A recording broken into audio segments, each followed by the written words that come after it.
How do you follow up on the already great Galaxy S22 Ultra from last year? Well, simple. You make it better. And that's exactly what Samsung did with the Galaxy S23 Ultra. Just about every single piece of this phone is just a little bit better than the Galaxy S22 Ultra. And while we've gotten really used to the concept of just small iterations year over year, this one feels like enough of a jump that makes a big difference to me. I loved the Galaxy S22 Ultra. I really felt it was one of my favorite phones that I've ever used, and I still look back upon it fondly. But the Galaxy S23 Ultra has been a step up in so many ways, and that's exactly what we're going to talk about today. This is InnoIso, and this is the Galaxy S23 Ultra review. Let's start with the design. There are a couple changes from last year that really changed the experience of the Galaxy S23 Ultra. While it looks very similar, the notable change for me is in the thickness. Now, generally, it's the same sort of general design as what we've seen in the past, but what's really different is the thickness of the sidewalls, such that this is substantially easier to grip than the Galaxy S22 Ultra. I didn't feel any sort of concerns about it falling out of my hands when I was trying to grasp this very, very large phone. Similar to last year, it's one consistent aluminum build with a very soft touch back panel. While it doesn't have the same beautiful forest green of last year, instead this year I decided to get the pale blue color that I found was really nice. And while I'm not the biggest fan of the glossy sidewalls, and I would personally prefer something a little bit more matte to grip hold of, I do still prefer the fact that these are less fingerprinty than that of the iPhone 14 Pro, for example. This is still a big phone, and it's not easily held in one hand, but because of the thicker sidewalls and the nice, gentle curve between those sidewalls and the back panel, I find this is a lot more comfortable to hold, not only than the Galaxy S22 Ultra, but also the iPhone 14 Pro Max or iPhone 14 Plus as well.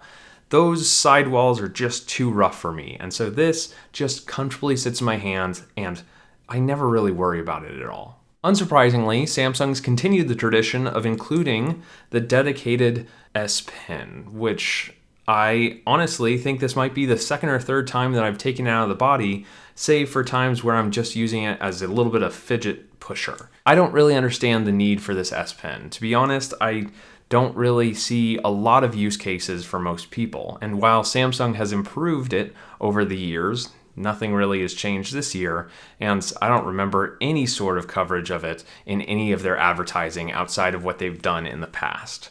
That's just disappointing to me. Now, if I had a choice, I would go without the S Pen, but it seems like Samsung's really opted for basically having a note at the top end of their S lineup. Unsurprisingly, the display is the absolute top of what you'd expect from a smartphone nowadays. It is gorgeous and is better than just about any other experience that I've had on a smartphone. It's nice that it's completely edge to edge without too much of a curve along the edges, so there's not much distortion of the light around the frame, and it's nice that there's a tiny, tiny little hole punch cut out at the top. That is a lot better than a massive hole in the phone to use Face ID or some random widgets, but take your pick. Watching content like YouTube or Hulu or Netflix on this display was just incredible, but I will say it hasn't become my default for watching content around the house. That crown still goes to my Galaxy Z Fold 4. For two reasons. First, the case has a built-in kickstand, which is nice and something that I didn't have on the Galaxy S23 Ultra. Second, it's got a larger display that makes it easier to watch YouTube videos from a larger distance, which was really nice. I felt that I always had to have the S23 Ultra relatively close to my face in order to see what was going on the screen, especially since I will watch game streaming or anything like that where the elements can get super small. Underneath that display is a dedicated fingerprint reader, which is just as good as those that we've seen from Samsung in the past. It's super quick, more consistent than my Pixels, and while this does have facial recognition as well, it does it with the camera, and there's no sort of AI sort of recognition the same way that Google does with the Pixels, so it's not something that I'd particularly trust, especially because I was able to fool it a couple times, which you should check out in this video here.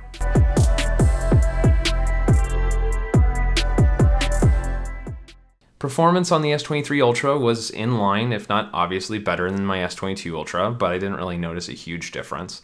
And then the 120Hz refresh display was incredibly fluid without many dropped frames, save for the occasional bug in Twitter, but I think that's a factor of the Twitter Android app instead. The experience was great, and what was better from the previous year is the fact that the battery life was even better.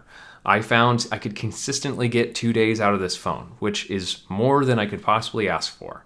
It was definitely more than my experience with the Galaxy Z Fold 4, though I was watching a lot of content on that phone, and it was a little bit more than I was getting with my Pixel 7 Pro.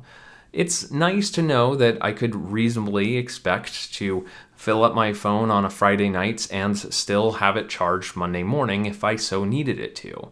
And what was really beneficial about the Galaxy S23 Ultra is those days that I didn't have to use it, that I kept it just sitting by the side, even connected to 5G, it didn't drain battery very quickly. It was very similar to an iPad Pro in that manner.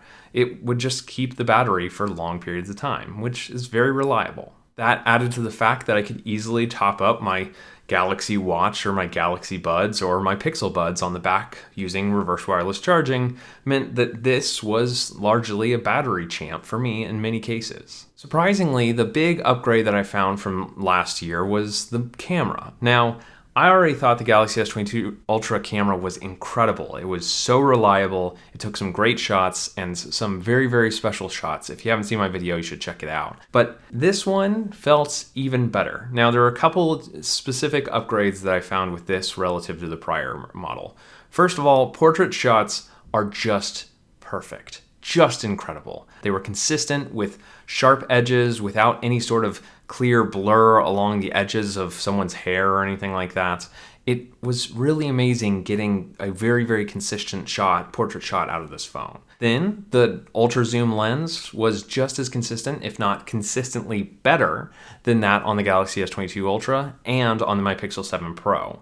Yes, the Pixel 7 Pro does have a great experience with zooming in from far, far away, but this had significantly better opportunities for zooming very far in the distance, which I found was very nice to take some pictures of moonshots, which might or might not have been heavily edited by Samsung, and taking some nice pictures of landmarks that were across the river or across the bay or anything like that, which is just an experience that I can't get on an iPhone or on my Galaxy Z Fold 4. Another benefit of this over its predecessor is the fact that the video camera, the videos came out so much better.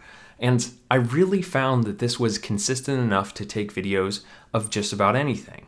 It didn't matter if I was on the move. It didn't matter if I was in a dark room or anything like that. Maybe it was nighttime and I got some incredible shots of these flowers, for example. And it's like you would think that it wasn't nighttime with how great and how bright this video came out. It's really, really reliable and impressive. Now, the Galaxy S23 Ultra starts at $1199, but if you know your Samsung, you'll probably find a better price for it somewhere out there. And my recommendation, it's worth considering. Now, granted, Samsung has a tendency to drop pretty substantially in the first year. So maybe if you either wait a couple months, you'll find a better price for it, or if you go for the Galaxy S22 Ultra, which is still an incredible phone, you'll be able to get it for a very, very deep discount. That might be a better consideration, especially if you're upgrading from something a little bit older like, say, the S20 line. But either way, I think the Galaxy S23 Ultra is probably going to be the best phone we see this year, at least the best regular candy bar style phone. As far as foldables, we'll have to see how the Pixel Fold stacks up to the Galaxy Z Fold 4, which I am very interested in. So be sure to get subscribed if you want to see some of that. Thank you for watching InnoIso. I hope you like this coverage of the Galaxy S23 Ultra. Be sure to get subscribed and leave a comment down below, and I will catch you in the next one. See ya.